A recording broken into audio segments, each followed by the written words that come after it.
बिस्मिल्लाहिर्रहमानिर्रहीम। अस्सलामु अलैकुम क्लास 9 के स्टूडेंट्स। हमने अपने लास्ट लेक्चर के अंदर लाइट माइक्रोस्कोप और इलेक्ट्रॉन माइक्रोस्कोप के डिफरेंस को देखा था कि इन दो माइक्रोस्कोप के दरमियान क्या डिफरेंस है वो मौजूद होता है। हमने इसके 3 डिफरेंसेस जो है वो डिस्कस किए थे।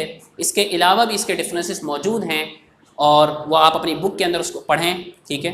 और इसका एक डिफरेंस तो ये है कि जो लाइट माइक्रोस्कोप होता है हम उसको आसानी के साथ जो है वो एक जगह से दूसरी जगह पर लेके जा सकते हैं, यानी पोर्टेबल होता है और उसको इस्तेमाल करना भी आसान होता है। लेकिन अगर हम इलेक्ट्रॉन माइक्रोस्कोप की बात करें तो हम उसको वो पोर्टेबल नहीं होता और उसको इस्तेमाल करना मुश्किल होता है। इसके अलावा इसका एक दूसरा डिफरेंस ये भी होता है कि जो लाइट माइक्रोस्कोप है उसके अंदर जो वो इमेज देखते हैं वो हम अपनी आँख से देखते हैं, ठीक है।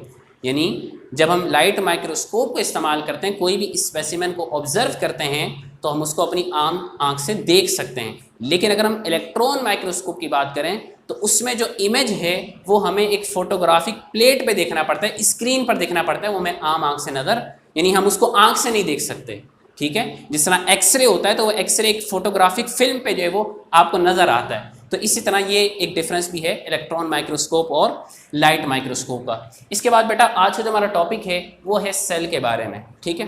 देखें, सेल की जो शेप है और जो साइज़ है वो डिफरेंट होता है, ठीक है।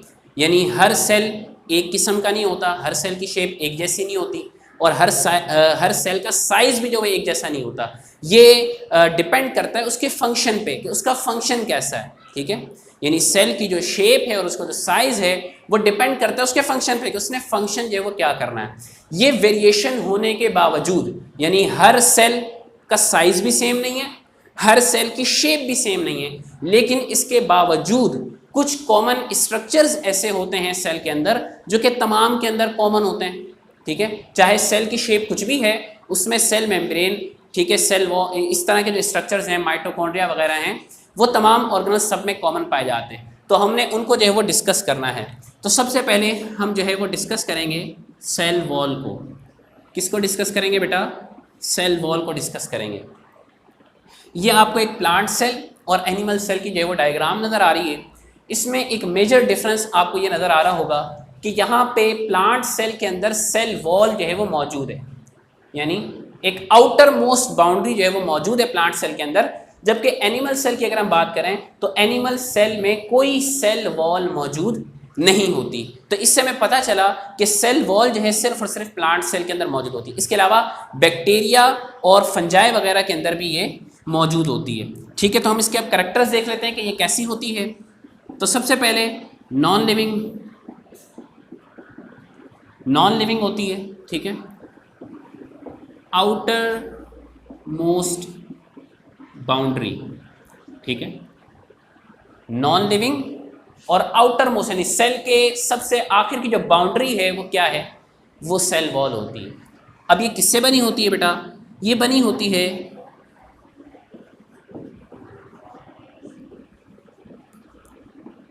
सेलुलोस और पेक्टिन से बनी होती है, ठीक है। सेलुलोस और पेक्टिन से बनी होती है। ये दो चीज़ें क्या हैं? सेलुलोस और पेक्टिन क्या होते हैं?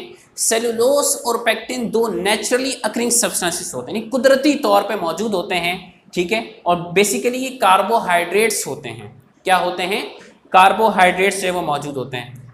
अब ये जो हम पेपर्स इस्तेमाल करते हैं ना, पेपर, तो पेपर के अंदर भी सेलुलोस मौजूद होता है। क्यों? क्योंकि वो प्लांट से जो है वो बना, ये जो पेपर है ये प्लांट से जो है वो बनाया जाता है। दो जो सेलुलोस और पेक्टिन से बने होते हैं। इसका काम ये होता है कि ये जो सेलुलोस होते हैं ये प्लांट की जो सेल वॉल है उसमें ये फाइबर्स बनाते हैं, ठीक है,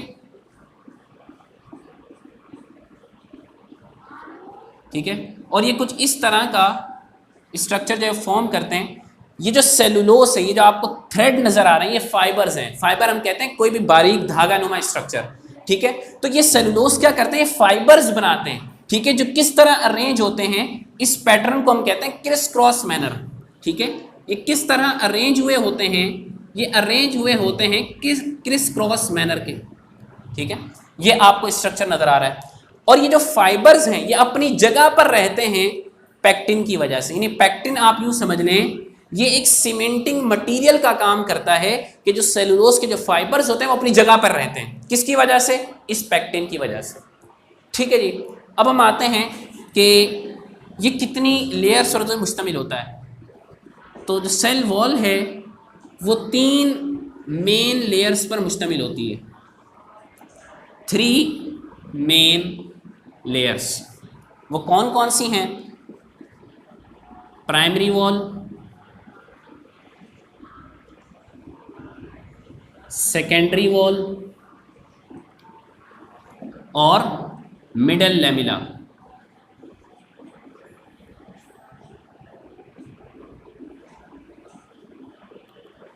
अब ये नाम से जाहिर है कि ये मिडल लेमिला कहाँ पर होगा बेटा? बीच में होगा। अब आप जरा सेल वॉल को नोटिस करें। ये इस वक्त तो सेल वॉल आपको एक ही लेयर नज़र आ रही है, लेकिन अगर हम इसको माइक्रोस्कोप से देखें तो बेटा ये हमें कुछ इस तरह से नज़र आती है कि ये 3 डिफरेंट लेयर्स पर जो है वो मुश्तमिल होती है। यानी एक जो सेल वॉल है वो भी जो है वो 3 लेयर्स पर मुश्तमिल होती है। पहली वाली, ठीक है,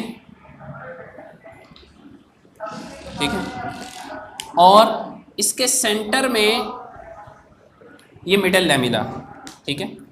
तो अगर हम सबसे पहले बात करें, अगर हम इस सेल की बात करें तो ये है प्राइमरी वॉल। ये कौन सी वॉल है? Primary wall. ये कौन सी है? ये है सेकेंडरी वॉल। और इसके जो सेंटर के अंदर जो इन दोनों वॉल्स को जोड़े हुए है वो कहलाता है मिडल लेमिला। क्या कहलाता है जी? Middle lamella. ठीक है। और ये मिडल लेमिला किससे बना होता है? पेक्टिन से। क्योंकि मैंने अभी आपको बताया पेक्टिन क्या काम करता है। ये पेक्टिन सीमेंटिंग का काम करता है। जैसे सीमेंट जो है वो जोड़ता है दो चीज़ों को। मिसाल के तौर पे ये एक वॉल है और इससे पहले वाली जो वॉल है, तो ये दोनों जुड़ी हुई हैं सीमेंट के जरिए से। तो ये जो पेक्टिन होता है ये सीमेंटिंग मटेरियल का काम करता है प्राइमरी वॉल और सेकेंडरी वॉल के दरमियान। ठीक है जी बेटा, ये था स्ट्रक्चर जो है वो सेल वॉल का। अब हम आ जाते हैं इसके फंक्शन पर कि फंक्शन क्या होता है सेल वॉल का, इसका काम क्या है सेल के अंदर।